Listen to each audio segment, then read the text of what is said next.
27 araw bago ang eleksyon 2025, patuloy ang ilang senatorial candidates sa pag-iikot sa ilang lugar sa bansa at paglalatag ng kani-kanilang plataporma. Nakatutok si Darlene Kai.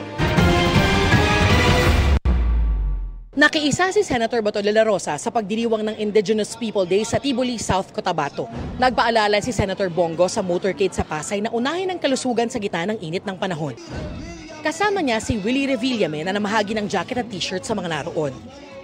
Sa Iriga, Camarines Sur, kinilalang honorary chieftain ng katutubong AGTA si Senator Lito Lapid. Si Amira Lidasan nagprotesta sa DOJ para ipanawagan ang pagpapalaya ng political prisoners. Si Senator Amy Marcos nagpahayag ng suporta sa mga magsasaka sa pagtitipon sa Quezon. Sa Maynila, kinilala ni Lisa Masa ang ambag ng kababaihan sa pagbabago ng lipunan. Si Representative Arlene Rosas idiniin ang pagpapalakas sa boses ng kababaihan. Sa Davao de Oro, inihayag ni Manny Pacquiao ang kahalagahan ng pagkakaisa para sa pag-unlad. Sa Cavite, kinilala ni Ariel Querubin ang anyay kabayanihan ng security guards. Sa Antique, binigyang diin ni Danilo Ramos ang pagpapalakas ng local rice industry. Pinahalagahan naman ni Ronel Arambulo ang mga mangingisda sa Panay Island. Si Congresswoman Franz Castro binigyang diin ang kahalagahan ng kabataan ngayong eleksyon.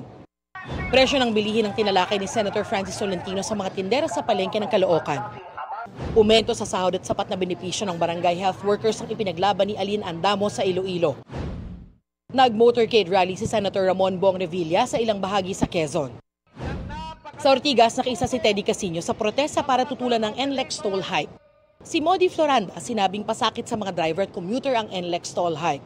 Isinulong ni Senadora Pia Cayetano ang pagpapaunlad ng Cavite State University bilang Smart Campus. Patuloy naming sinusundan ang kampanya ng mga tumatakbong senador sa eleksyon 2025. Para sa GMA Integrated News, Darlene Kai, nakatutok 24 oras.